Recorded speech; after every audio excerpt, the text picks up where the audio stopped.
In Uromi, where red earth cling to the feet of both the living and the dead, a boy named Osasoge was born into tradition, but not into favor. His mother died early, leaving him with only one shield against the world, his father, Chief Omozeli. Omozeli was not an ordinary man. He was feared, respected, a custodian of ancestral rights, a man permitted to stand where others collapsed in terror. Behind Uromi flowed River Ogogo, gentle in daylight, forbidding in darkness. From 9 p.m. to 5 a.m., no human dared approach it. Those hours belonged to the children of the water and the priests who served them. Yet, despite his father's power, Osa's life refused to rise.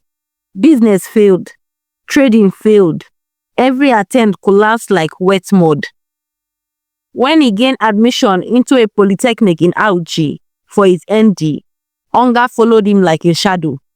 Out of desperation, he began learning Yahoo, not with pride, but with shame. Even then, clients cheated him. Money slipped through his hands like sand. Then, one ordinary afternoon on campus, he met her. Her name was Ivie. She wasn't loud. She wasn't flashy. But something about her felt guarded. Osas hadn't eaten that day. Hunger pushed courage into his mouth. He spoke. He asked her out. She asked for 1 week. A week later, she said yes.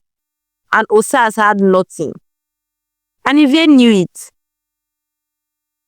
They dated for over a year while Osas struggled. Ivie never complained, never demanded, never mocked. Then, quietly, things began to change. Clients paid, deals clicked, doors opened. Osas started a small business alongside school. It exploded. Money flowed like water.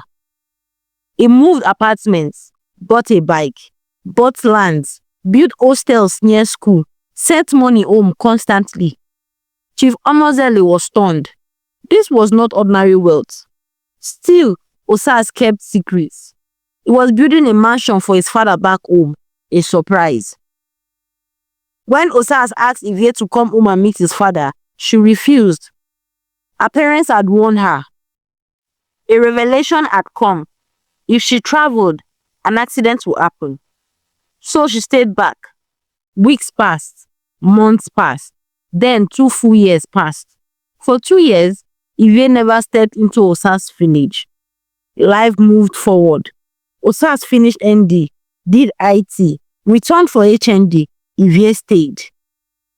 They dated for 5 solid years. By then, Osas had everything. 2 hostels, lands, a 4-bedroom flat, a car, though he preferred his bike, multiple businesses, projects scattered across towns. People whispered. Some people are just choosing. They didn't know. As final exams approached, graduation and NYSC ahead, marriage talks grew louder. That was when Chief Omozeli called. He said the danger must have passed. He wanted to meet the woman who stayed when his son had nothing. They agreed. The moment Ivie stepped into the compound in Uromi, Chief Omozeli froze. He knew her. Years earlier, during forbidden hours at River Ogogo, he had seen her, not as a student, but as something else. Still, he hid it. He welcomed her warmly, fed her, honored her like royalty. That night after Ivie slept, he called Osas. You cannot marry this girl, Osas protested. She said when I had nothing. I love her. Since she entered my life, everything changed. Chief Omozeli replied, over my dead body will you marry her. They returned to school for the final exams. Osas was torn. His father was his only family. Choosing Ivie felt like betrayal. That was when Efe appeared. Flashy, bold, drawn to wealth. One weekend, Ivie traveled to visit her parents. Efe seized the chance. One mistake became a pregnancy. When Ivie returned and heard, she didn't shout. She said only one thing. I know what I carry. I won't drag a man. She moved out, wrote her exams, packed her life, and moved to Lagos. The moment Ivy left, everything collapsed. Clients vanished, EFCC cases emerged, accounts froze, properties seized, businesses crumbled, money disappeared. Efe ran away, risked her life to terminate the pregnancy. Osas lost everything. Broken, he ran home. Osas returned to Uromi, penniless and defeated. Seeing his son in rags, Chief Omozeli finally confessed. Ive was a daughter of the river. He said quietly, "Did you ever see her swim?" Osas remembered. She always claimed to fear water. By day she feared it, the chief sighed. But by night, she returned to her mothers in the deep. She brought their wealth to you. When she left, she took the keys to the kingdom with her. The chief, once proud, now wept with his son. He realized too late. You do not chase away the rain and expect crops to grow. Osas tried to find her. Her parents turned him away. She had blocked him physically and spiritually. Ivie was already building a new prosperous life in Lagos, a mystery intact.